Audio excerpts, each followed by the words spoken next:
Nākamā Open B klase arī bija tā, kura vienā braucienā izcīnīja 3 ieskaites. Gan jau pieminētajā Latvijas kausā, gan Latvijas čempionātā, gan Jura Titava rīkotajā brāļa Igora Titava piemiņas balvā.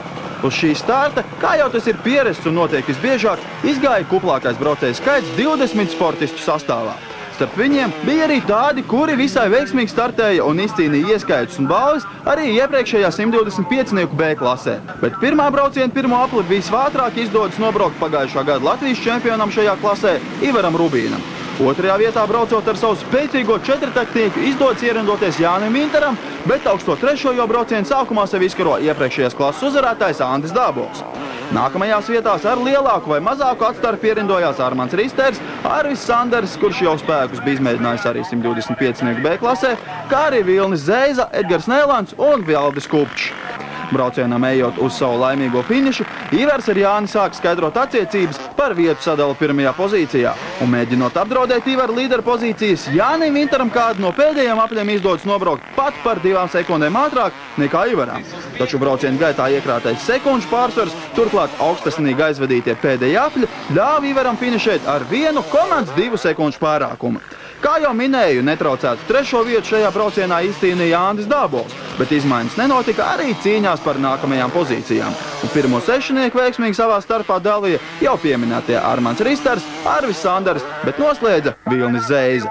Pirms aplūkosim otrā brauciena rezultātus, gribētu pievērst uzmanību šīs klases braucējiem, kuri ir ieplānojuši startēt pirmajā zelta zirga trofejas izcīņas posmā, kurš ir izcināsies Eiropas čempionāta 125 klases laikā 28. un 29. jūlijā Limbažu Lielzara trasē.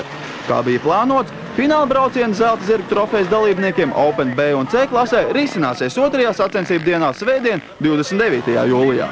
Bet pateicoties lielajiem dalībnieku skaitam, kuri pārstāvēs Open B un C klasi, un paredzams, ka tādi būs ap 60, kvalifikācijas braucieni šiem sportistiem notiks jau pirmajā sacensību dienā, sestdien, 28. jūlijā. Tātad Open B un C klases dalībnieki, kuri startēs zelta zirga trofejas izcīņā. Kvalifikācijas braucieni jums notiks jau pirmajā sacensību dienā, sestdien, 28. jūlijā. Tas viss pateicoties lielajiem dalībnieku skaitam un veselīgai konkurencei, kura Limbažos varētu sastādīt ap 60 braucējiem. Savus pieteikums uz šo trofejas izcīņu ir pieteicis arī prāvas dalībnieku sastāvs no Krievijas. Mūsējie, turieties un nenoguļiet savu kvalifikāciju jau sestdien. Savādāk svētdien finālos jūs paliksiet skatītāju rindās. Bet nu tuvāk otrajam braucienam. Atkārtojot starta meistarstiķi, arī otrajā startā visiem pa priekšu jau otro reizi aiztrautās sportists ar pirmo starta numuru Ivars Rubīns. Aiz viņa, tāpat kā pirmīt, arī Jānis Vinters, tad arī Andis Dābols, Armands Risters, Arvis Sanders un Vilnis Zeiza. Atsaucot dalību pēc pirmā brauciena neveiksmēm Jurim Titavam un Igoram Povaram, šoreiz konkurenci šajā klasē saruka līdz 18 sportistiem, taču cīņas gan negāja mazumā. Situācijā par pirmo vietu frontē turējās nemainīga un Ivars Rubīns ar Jāni Vinteru turpināja vadīt Open B klases lielo parādu. Šoreiz veiksmi pirmajos apļos, kuru laikā Armands Risters pakāpās trešajā vietā, viņu pavadīja visu braucienam atvēlēto laiku. Un lai arī Anda Dābola uzrādītie apļu laiku braucienam ejot uz beigām bija labāki par Risteru, tomēr 1,6 sekundes Dābolam tomēr pietrūka. Un šī nieka laika starpība bija par īsu nevien trešās vietas liktenim otrajā braucienā, bet arī kopvērtējumā. Jo uzrādot, lai arī par tām pašām nieka 1,6 sekundēm labāku laiku finišā otrajā braucienā, arī uz trešā godpilnā bija tiesīgs stāsties tieši Armands Risters. Bet jādomā, ka Andis Dābols ar šādu iznākumu nebija neapmierināts, jo viņa kontā Madonas posmā jau bija viena pirmā vieta 125 B klasē.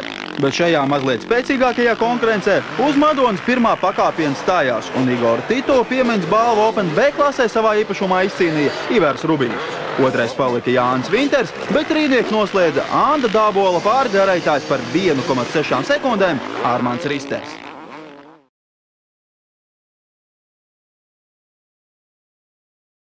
Savaldāmu enerģiju. Un kustības sākums ir eksplozija.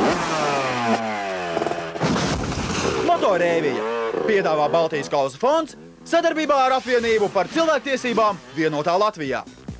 Labvakar, cienījamie motokrosa līdzstēji! Saprotams, ka lielākā Latvijas daļa šobrīd ir aizņemta ar hokeja aktualitātēm, taču nevajadzētu aizmirst arī par citiem sporta veidiem. Un šovakar mēs jums piedāvājam kārtējo reizi iemesties motokaruselī, kurš risinājās pagājušo sestdienu un svētdienu Elkšņu trasē.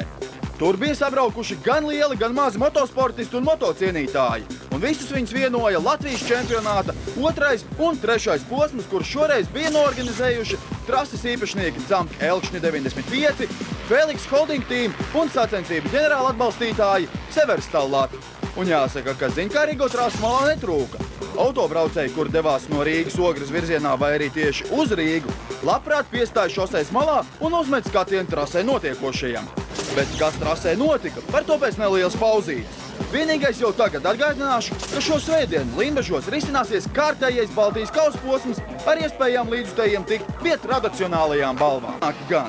Un tās 125 jauniešu klase un tās 20 braucēji. Visai nopietni konkurence valdīja sportistu starpā, jo katrs vēlējās pēc iespējas labāk aizstāvēt savas valsts karogu. Bet pavisam jauniešu klasē bija 4 valstu braucēji. Pirmo 2 vietu liktenis līdzīgi kā amatieru klasē, tas bija ar 3. un 4. vietas likteni, izšķirās starp 2 sportistiem. Pirmajā braucienā labāk snieguma trasē nodemonstrēja Dmitrijs Paļkovskis, aiz sevis atstājot Artūru Līcīti. Bet, protams, ka 2. vietas ieguvēji ar šādu notikumu pavērsienu trasē nekad nav mierā. Un pēc iespējas savu sniegumu cenšas uzlabot 2. braucienā. Un Artūram Elkšņos tas visai veiksmīgi arī izdevās. 1. vieta 2. braucienā un arī kopvērtējumā. Un beidzot klāt ir arī nopietnākā no klātesošajām klasēm todien Open amatieri. Kopskaitā 26 sportisti bija ieradušies Elkšņos un izcīnīja 2. Latvijas čempionāta kopvērtējuma ieskaites punktus. Var jums pačukstēt, ka viens no šīs klases pārstāvjiem bija pielicis savu pirkstu arī visa šī posma organizēšanā un iespējams arī tramplīna izveidē. Un tas bija neviens cits kā Ivars Rubīns no Feliks komandas. Un varbūt tieši tāpēc viņam 2 braucienu summā izdevās palikt nepārspētām. 2. vietā ierindojās Ventspils Rodeo komandas pārstāvis Pēteris Vočtovs, kurš sīvu cīņu ne pat kam nepalaidīs garām, bet šoreiz viņam nācās atzīt Ivaru pārākumu. Taču savu 2. vietu Pičuks nosargāja godam un 3. vietas ieguvējam Armandam Risteram nevienā no braucieniem neļauj pakāpties par vietu augstāk. Juris Popovs, Edgars Nēlāns un Gins Rasa dalīja vietas no 4. līdz 6. Motorēvija. Elkšņos uzreiz risinājās 2 Latvijas čempionāta posmi.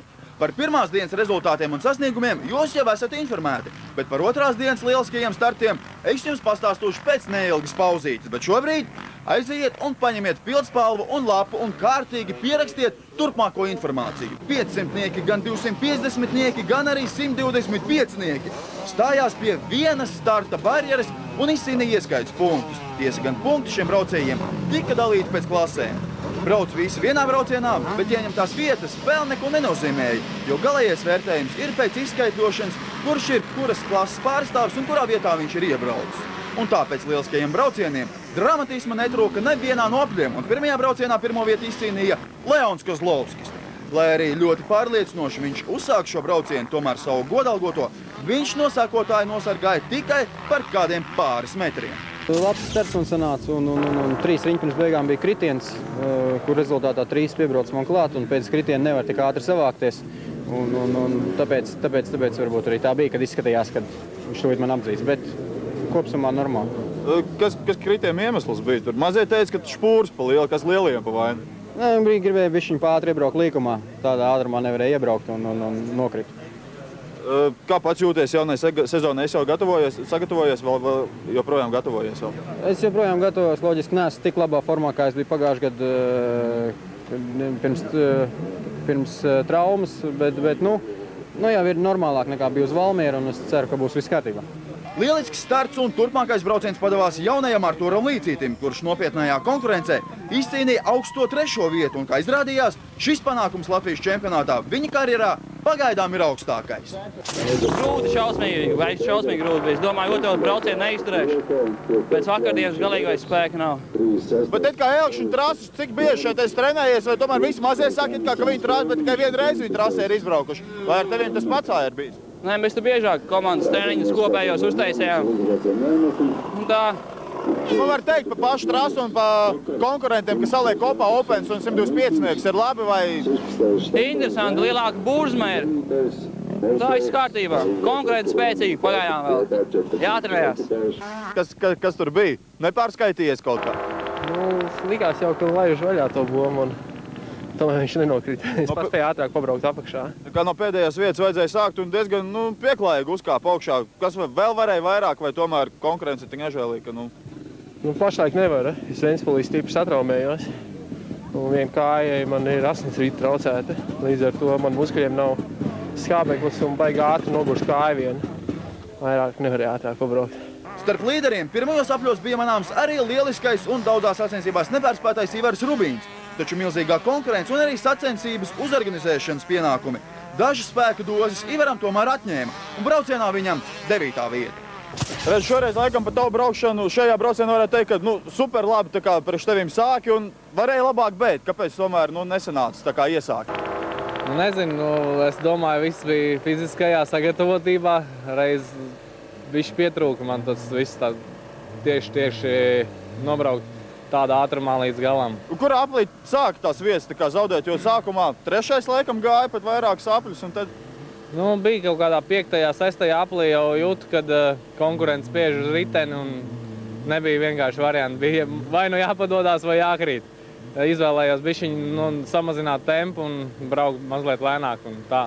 Šodien kopā ar visiem Open A klases braucējiem tu brauc, un kāda ir šī atšķirība? Vai ļoti jūtam, vai Open amatieru klasē tu kā aizēji, tad vienīgais varbūt Jāni kādreiz senāk ar Pēteru no Ventspils pacīnīties, šoreiz tā, ka... Jā, konkurence ir milzīga. Es uzskatu, diezgan visi stipri ir Latvijā braucēji. Nav tā, ka kāds ir vājš, un arī Open amatieros diezgan arī nav viegli braukt, vai ne, pa priekšu noturēt to visu. Tā kā es nezinu, jācer, kad mazliet saņemšos, varbūt būs labāk. Cik es saprotu, šajā posmā tu ne tikai brauc, bet arī kaut ko pie organizatora izskājuma lietām savu pirkstu esi pielicis. Nav miers, kas būs nākamais, un kā tavā skatījumā šīs Latvijas čempionāta posms šeit Elkšņu trasē ir izdevies? Mēs uzorganizējām motokrosu kopā ar Elkšņu 95 palīdzību, un kā arī Severstālat kā ģenerāla sponsora piesaistīšanu šim pasākumam. Latvijas čempionāta posmam izdevies. Es domāju, ka viņš ir varbūt kaut kādas nelielas kļūmītes, varbūt kaut kādas neizdarības, bet ar katru gadu es ceru, ka būs labāk. Vecmeistars Māris Levants šajā braucienā ierindojās 7. vietā. Taču, lai arī kāda būtu Māra vieta vienā vai otrā sacensībā, ar galvas sienā viņš neskrien, jo, kā saka, uzvara taču spēcīgākais. Kā ripo Māra? Paldies!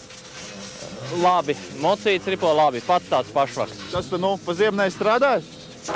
Varbūt mazāk kā citi, bet tas mocis ir baigi jaudīgs un laikam bija jāpastrādā vairāk. Kādu mērķi šogadam es nostādījis turpināt braukt vai vairāk trenēt, kaut ko tādu darīt? Mērķi varbūt kādam var likties dīvaini, bet tomēr tā ir cīņa par Latvijas čempionāta medaļām. Un tāda paša cīņa par igauniešu čempionāta medaļām, jo abi ir atklātie čempionāti un jācīnās. Startēja abos divos čempionātēs, vai brauks arī Baltijas kausa izcīņā šogad? Protams, ar nepacietību gaidu. Baltijas kausa izcīņa Dobeles trasē, Gulbenes trasē. Tās ir vienas no manām mīļākajām trasēm. Un, protams, arī pamēģināšu darbu. Baltijas kausa fonds sadarbībā ar apvienību par cilvēktiesībām vienotā Latvijā.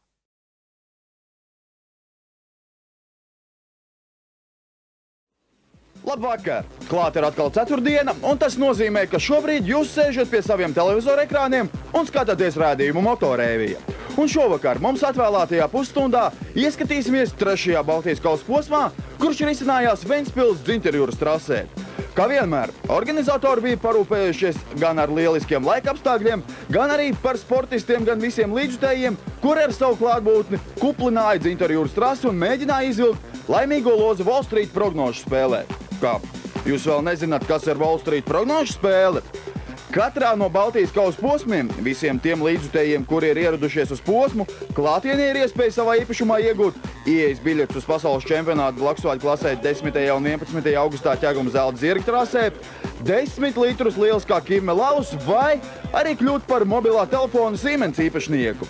Visos iepriekšējos posmos skatītāji pie šīm balvām jau ir tikuši. Laiks ir apskatīt arī Ventspils uzvarētājus. Jāaiziet finālbrauciena sērija, kura tad arī noteica tos sportistus, kuri savā starpā mačosies supersprintā. un konkurence Dzintarjūras trasē jau nu bija gan no tām nopietnākajām. Gan mūsējie, gan arī tuvāk un tālāk ārzemnieki, un viens no tiem braucējs ar 70. numuru Sergejs Gaļickijs, kurš starp citu uz Ventspils Baltijas kausa posmu bija ieradies taisnā ceļā no Maskavas, un gulēja šajā ceļojumā viņš bija tikai pāris stundas. Droši vien tāpēc viņam finālos neizdevās uzrādīt pienācīgu sniegumu, kas jau uzreiz viņam ļautu ierindoties starp supersprintistiem. Bet pēdējās cerības braucienā viņš šīs tiesības sev ieguva. Bez problēmām vietas starp sprintistiem sev izkaroja vietējais braucējs Pēters Vočtovs, un kā viņš pats teica, tad mājas siena atbalsts tā jau faktiski ir puse no uzvaras. Un tieši tāpēc Ventspilī bija sapulcējušies tik daudz līdzutēji, kuri atbalstīja ne tikai savējo Pēteru Vočtovu, bet arī Aināru Soku, kurš trasē brauca ar 8. numuru. Arī Ainārs pēc pirmā fināla supersprintam bija kvalificējies. Kopā ar viņiem arī Gins Rasa, Armands Ristars, Edgars Nēlands, Vilnis Zeiza un citi. Kopskaitā 12 sportisti pēc mirkļa rādīs savu meistarību ātrajos supersprintos, bet tas, kā jau teicu, pēc mirkļa. Skatās tā, ka tu laikam visu nakti pa trasi vien esi vālējis, ko? Protams, jau kad zināms atbalsts ir, ka mājas sienas ir apkārt jau un katra taciņa jau tomēr ir zinām. Ar visu to, ka pieļauju ļoti rupjas kļūdas. 2 reizes pat piegūlos nedaudz, jā, tādos smilkšu līkumiņos, bet, sākumā jau atrāvu tādu atstarpību uztaisīju, ka pietika ar to. Pārliecinoši pirmā vieta finālā, tagad priekšā 3 supersprintu braucieni. Kādas prognozes no tavas puses? Katrā ziņā būs interesanti, jo biedrs paliek vien lielāks. Man pat vairs jau, es jau jūtu, ka nepalīdz vairs manējā trasi, jo biedrs tik liels, ka, pietrūkst spēku, lai izbraukt.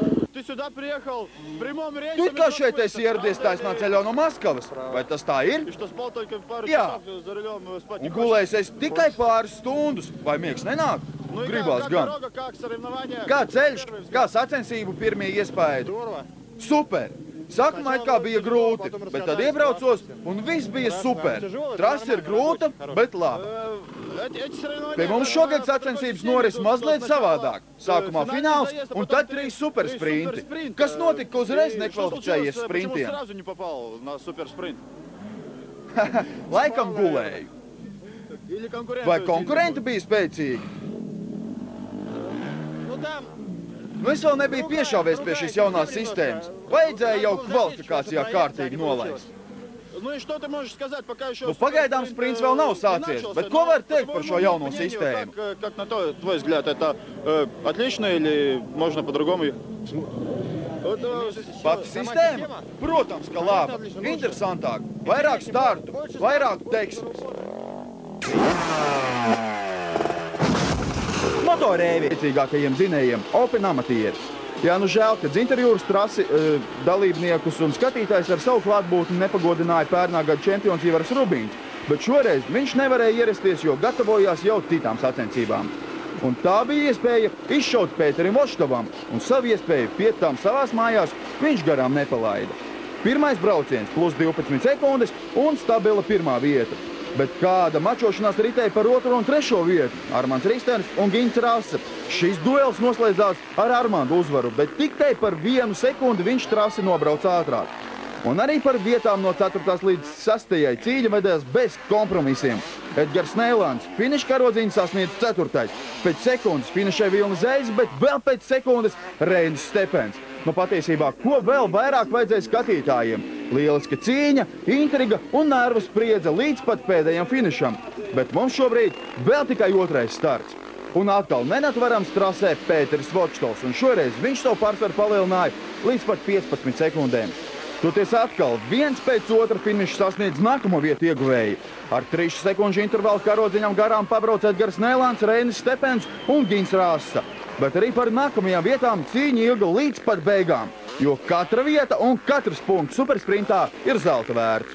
Nu ko, lai ātrāk mēs uzzinātu uzvarētāju vārdus starp braucējiem un skatītājiem, ķeramies pie 3. brauciena. Un atkal lieki pieminēt, ka pirmo vietu izcīnīja Pēteris Vočtovs. Un nav jau arī brīnums. Lieliska fiziskā sagatavotība plus mājas sienas un iznākumā nepārspēta pirmā vieta.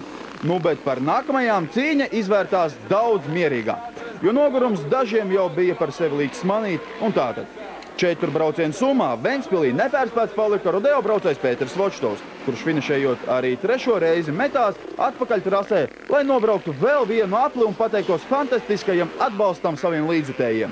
2. vietā ierindojās Armands Risters, 3. izcīnīja Gins Rasa, bet sešnieku noslēdza Edgars Nēlāns, Rēnis Stepens un Vilnis Zēza.